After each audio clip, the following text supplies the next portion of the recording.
सवाल है, क्या मैयत को दफनाने के बाद एक साथ हाथ उठाकर दुआ कर सकते हैं या नहीं? ये बहुत गंभीर सवाल है। ये सवाल हर जगह आता है, हर जगह आता है मेरे भाइयों। असल में क्या है, हदीस है। बैठिए भाई, सवाल जवाब का सिलसिला चल रहा है, बैठ जाए। इसके बाद फिर तकरीर शुरू होगी, एक और मौका उनको भी सुनना है, बैठ जाए। असल में क्या है कि एक हदीस है अबू दाऊद शरीफ की कि अपने भाई के लिए दुआ करो साबित कदमी की। तो कभी उनसे सवाल किया जाने वाला है, पूछा जाने वाला है, ये हदीस है, इस्तग़फिरू लि अख़ीकुम, कि अपने भाई के लिए दुआ करो। दुआ तो है, लेकिन मसला है कि दुआ का सिस्टम कैसा होना चाहिए। अब आप लोग क्या रिवाज है नहीं पता मुझे, लेकिन कहीं कहीं ये रिवाज है कि लोग दुआ ही नहीं करते। ठीक है, इमाम साहब बोले और सब आमीन आमीन आमीन आमीन, वो वाला सिस्टम नहीं है। लेकिन ये तो हो कि जैसे हमने मिट्टी दे दी तो हम अकेले ही दुआ करके आ जाए, लेकिन दुआ तो करें। कहीं कहीं तो ये हो रहा है कि मिट्टी दी और भागे। अब आप लोग यहाँ क्या ये पता नहीं मुझे, मिट्टी दिया और भागे। अरे भाई तो फिर दुआ करोगे, मुर्दों के लिए दुआ कब होगी कि अल्लाह ताला साबित करना रखे। कैसी दुआ? आपको नहीं आ रही अरबी में तो दुआ कीजिए कि अल्लाह भी सवाल जवाब जो होगा तो आसानी पैदा कर दे, अल्लाह जन्नतुल फिरदौस में जगह दे। कम से कम 2-3 तो बोल के आइए भाई। हाँ, इमाम साहब बोले और सब आमीन आमीन का ऐसा नहीं है, लेकिन अकेले अकेले तो पढ़ के आना है, वो कब कीजिएगा? इस हदीस पर अमल कब होगा? तो मिट्टी चलती रहे, आप दुआ करके निकल जाइए, लेकिन दुआ जरूर कीजिए। इज्तिमाई दुआ के बारे में मुझे कोई हदीस नहीं मालूम, लेकिन अकेले अकेले दुआ तो है। अल्लाह हम सबको तौफीक दे। किसी के जनाजे में आदमी बहुत ज्यादा होने की वजह से कुछ लोग मिट्टी देते हैं और फिर कुछ लोग जो मिट्टी देने के बाद जो मिट्टी रहता है उसी को फिर दोबारा हटा करके फिर दोबारा मिट्टी दे देते हैं बकिया में। अच्छा नहीं भाई, तो मुझे तो ये नहीं मालूम ऐसा। उसको हटा के फिर दोबारा दे दिए? जी नहीं, वल्लाह किसी और आलिम से पूछ लीजिए, वल्लाह। और कुछ जगह ऐसे होते हैं कि मिट्टी देने के बाद जितने आदमी दे दिए उसके बाद सब बोलते हैं कि आप वहीं चले जाइए, आपको मिट्टी देने की जरूरत नहीं है। हाँ, तो आप दुआ करके चले जाए, सबसे अहम चीज है। जनाजे में शरीक हो गए, दुआ करके चले जाए। एक और सवाल, क्या हाइजा औरत कुरान को मसहफ के साथ पढ़ सकती है या नहीं?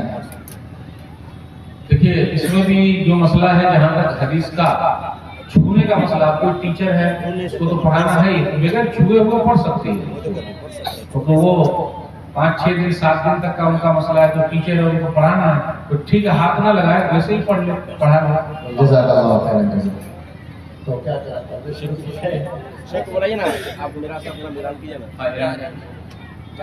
किसी को भेज देना क्या? किसी को भेज दिया?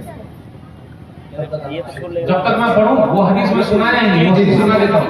बुखारी शरीफ की वो हदीस है, किताबुल अज़ान, हदीस नंबर 755 कि एक इमाम साहब को हटाया गया, दूसरे इमाम साहब को लाया गया। तो जो इमाम साहब को हटाया गया वो साथ में वक़ास रज़ियल्लाहु ताला अन्हु। एक आदमी ने इल्जाम लगा दिया, अरे ये सही तरीके से नमाज नहीं पढ़ाते। तो अपने यहाँ भी कुछ लोग हैं जो मौलवी साहब के पीछे ही पड़े हुए हैं। याद रखिएगा मेरे भाइयों, हम और आप सिर्फ एक ही मर्तबा मौलवी साहब के आगे जा सकते हैं, वरना हमेशा हमें मौलवी साहब के पीछे ही रहना पड़ेगा। एक मर्तबा आगे कब जाएंगे बताइए? नहीं, लोग से पूछते हैं। मौलवी साहब से आगे एक ही मर्तबा जाना है, वरना हमेशा मौलवी साहब के पीछे ही रहना है। बताइए कब आगे जाइएगा?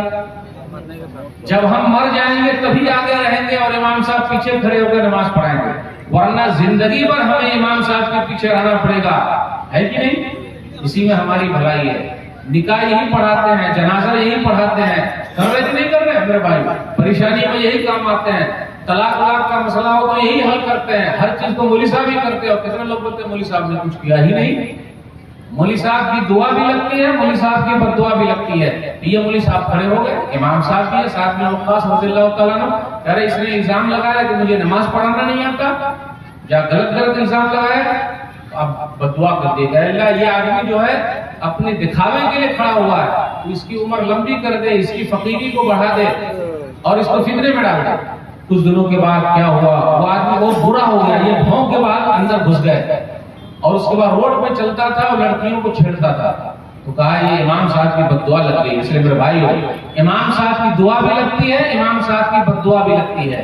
तो अगर आप में से किसी भाई का कोई मामला कोई मौलवी साहब के साथ हो, इमाम साहब के साथ, उसको हल कर लीजिए। अपना मामला साफ रखिए मेरे भाई, कोई कुछ करने वाला नहीं।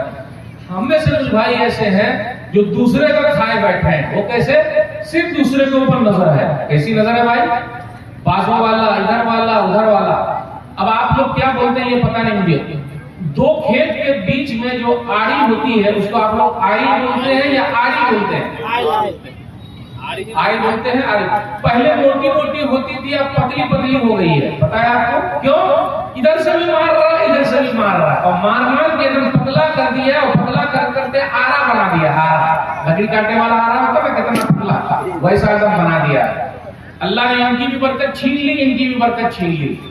इसलिए मेरे भाई, अगर एक बिस्ता किसी का ले लिया, कितने लोग ऐसे हैं मस्जिद का, मदरसे का, कब्रिस्तान का, पड़ोसी का, जिसका और डैड का लिए बैठे हैं। कल क़यामत के दिन यही गले का तौब बन जाएगा।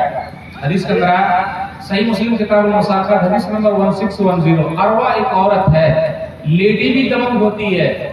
मुखियान है कि नहीं आप लोगों की तरफ पता नहीं, लेडी भी मुखियान होती है, दबंग होती है, लेकिन हर एक ऐसी नहीं होती। सिर्फ मर्द लोग ही दबंग नहीं होते, लेडी भी दबंग होती है। तो एक औरत है अरवा, उसने सईद बिन ज़ैद रज़ियल्लाहु ताला अन्हु के घर पर कब्जा कर लिया। उनका घर था, उन्होंने बनाया। उस लेडी ने कहा नहीं ये घर मेरा है, उन्होंने कहा नहीं ये तो मेरा है। फिर आखिर क्या हुआ, उसने कब्जा कर लिया। सईद बिन ज़ैद रज़ियल्लाहु ताला अन्हु सीधे साधे आदमी, उन्होंने एक हदीस सुना दी, मन अखज़ शिब्रन मिनल अर्ज़ बिग़ैर हक़्क़ तुविक़हु मिन सब'i अर्ज़िन यौमल क़ियामह। जिसने एक बिस्ता जमीन किसी की ले ली, कल क़यामत के दिन 7 जमीनों का तौक बनाकर गले में डाल दिया जाएगा।